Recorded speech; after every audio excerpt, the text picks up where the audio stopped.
I think it's common for a lot of adult children of narcissistic parents to have this same sort of experience or memory, I guess.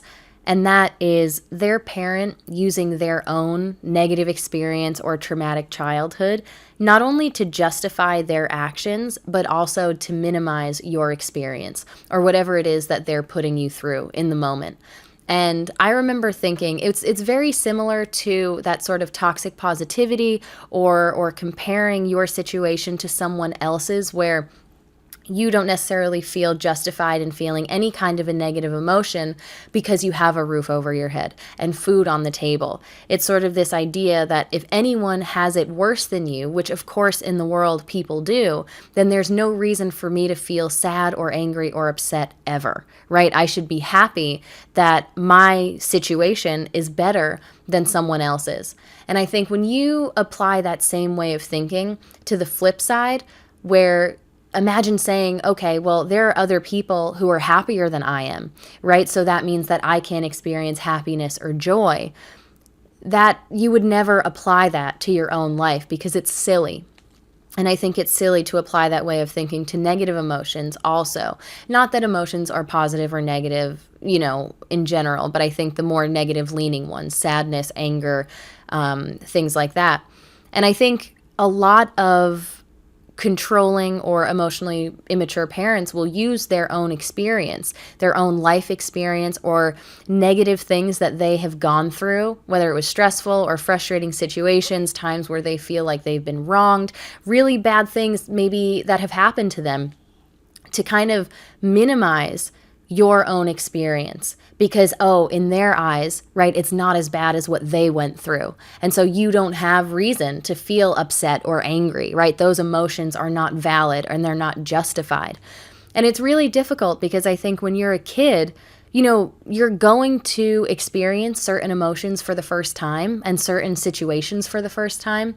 And I think that it's the job of a parent to help kind of guide you through those experiences and those moments to understand your own emotions, why you're feeling them, how does it make you feel, let's talk it out, right? And to move past it instead of sort of denying your experience and invalidating your emotions and then taking it one step further and sort of guilt tripping you because of the way that you're feeling, saying that, hey, what you're going through is nothing compared to what I went through. And not only does that justify my behavior, no matter how negative or toxic or manipulative it is, but it also just kind of shines a light on the fact that this isn't a big deal. Because look at what I went through. And I survived. I made it, right? So why do you feel upset about something that I consider to be so objectively little or small? And I think that can be really damaging because you should experience your own emotions. You should work to try to understand where they're coming from, why you're feeling them, and how to handle them, how to sort of move through them. But I think when you're put in a position like that and you're made to feel bad, forever feeling bad, because now you're kind of under this impression that, okay, someone else had it worse than me, so it's not right for me to feel this way.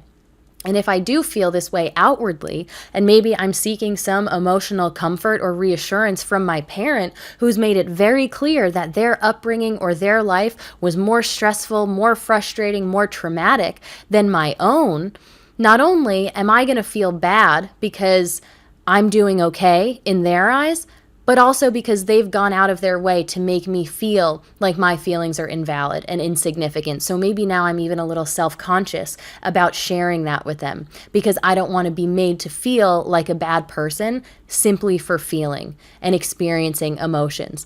And so I think that leads to a lot of us sort of denying our own experiences and suppressing a lot of emotions that we're feeling in the moment because we feel bad for feeling them and we don't feel comfortable going to our parent talking about them or asking for some reassurance or guidance to understand what it is that's going on and how to best respond to this so that we can move forward in a healthy way. It's normal. I think throughout your life, you're going to experience a wide range of emotions, everything from complete elation to total sadness. And the only thing that you can do existing in a world where your environment is totally unpredictable, nothing is really within your control, all you can do is learn and practice how to manage your emotions and reactions to certain things, to a naturally sort of unpredictable environment. And I think that is one of those developmental milestones, one of those practices that a lot of children of narcissistic parents miss out on. Because through that behavior and that narrative, hey, I had it a lot worse than you did, so what are you complaining about? It sort of forces us to internalize all of that. And I think that in turn is a really difficult thing to step out of, especially into adulthood, because those emotions don't just go away when you suppress them.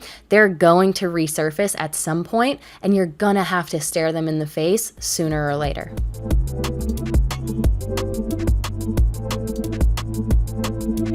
Thanks so much for watching. If you enjoyed this video and want to see more, be sure to give it a like and subscribe to my channel. You know, I am not a professional. I don't claim to be one, but a therapist once told me that I am an expert in my own experience. And I want to speak about these topics candidly so that anyone who has experienced or is currently experiencing something like it knows a little bit more about what to expect, how to respond, and that you're not alone.